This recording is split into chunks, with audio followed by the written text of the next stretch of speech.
définition d'indicateurs pertinents. Et ils sont au nombre de 90, donc il y aura un tour d'horizon qui sera fait sur toute notre politique.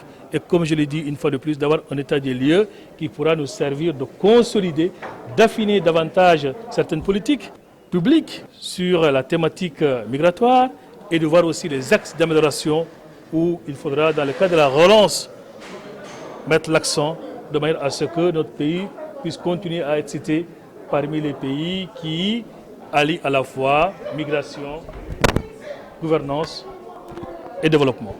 Mais vous savez, dans ce domaine, il y a beaucoup de choses qui ont été faites dans ce domaine au Sénégal. Mais comme je dis, la réflexion, elle doit continuer. Nous sommes dans une dynamique d'amélioration continue. Il faut toujours évaluer. Et c'est extrêmement important. Et la meilleure manière d'évaluer, c'est d'avoir des indicateurs de performance. Dire, bien, écoutez, à un certain moment, on doit s'arrêter. Regarder de manière froide ce qui a été fait, capitaliser les bonnes pratiques, voir aussi de l'autre côté ce que d'autres pays comme nous ont eu à faire et qui aujourd'hui est constitué ou bien constitue des points forts, comment nous on peut s'approprier, consolider naturellement tous ces points forts et comme je l'ai dit une fois de plus aussi, voir les axes d'amélioration. Mais ce travail doit être un travail inclusif, participatif. Et je pense qu'avec la présentation, on a vu effectivement il y a pas mal de points et des points extrêmement importants de notre politique qui n'ont pas été intégrés. Et c'est la raison pour laquelle j'ai dit on ne va pas se presser pour aller à une validation. On va prendre le temps, partager le maximum, intégrer toutes les questions pertinentes, intégrer tous les acquis, toutes les politiques qui ont été mises en œuvre depuis. Et ça nous permet naturellement de donner un document qui reflète la situation réelle du Sénégal. Et je pense que les acteurs sont d'accord sur ce processus et je pense que nous pouvons espérer que très prochainement, il y aura un autre atelier et entre-temps maintenant, les techniciens, les experts vont travailler à enrichir le document.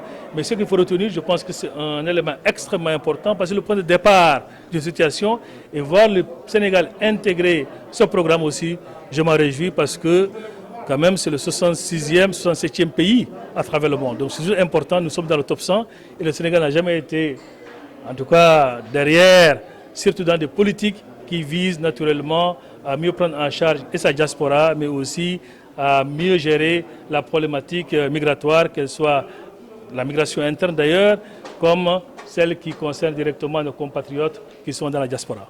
Mais les défis, je pense qu'ils sont énormissimes. Déjà, vous voyez, je l'ai dit tout à l'heure dans mon discours introductif, nous avons été instruits par le chef de l'État pour mener un recensement exhaustif de notre diaspora.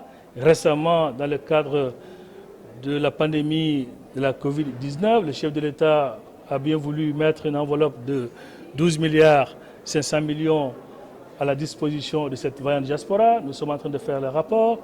Dans les priorités également, il y a la question du logement, les 100 000 logements, l'ambitieux projet du chef de l'État, où une quote-part de 20% est accordée à la diaspora.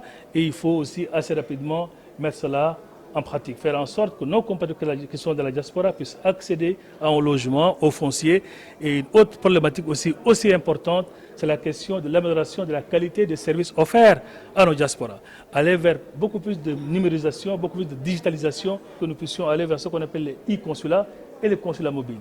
Que nos compatriotes puissent rester chez eux et disposer de documents administratifs ou consulaires sans pour autant effectuer forcément le déplacement. Donc tout cela ce sont des grandes thématiques. Aller aussi vers la réorientation des investissements vers le secteur productif qui crée de la richesse et de la valeur. Donc là aussi ce sont des enseignements que nous devons tirer du Covid. Nous avons une diaspora qui est riche, qui est variée. Nous avons une diaspora aussi qui envoie beaucoup de ressources au Sénégal. Et donc nous devons les aider pour réorienter ces ressources vers le secteur productif. Donc, entre autres défis, parce que ce n'est pas exhaustif, mais je pense que, naturellement, nous travaillons sur ces axes, parce que notre objectif, l'objectif du chef de l'État, c'est d'avoir une diaspora épanouie.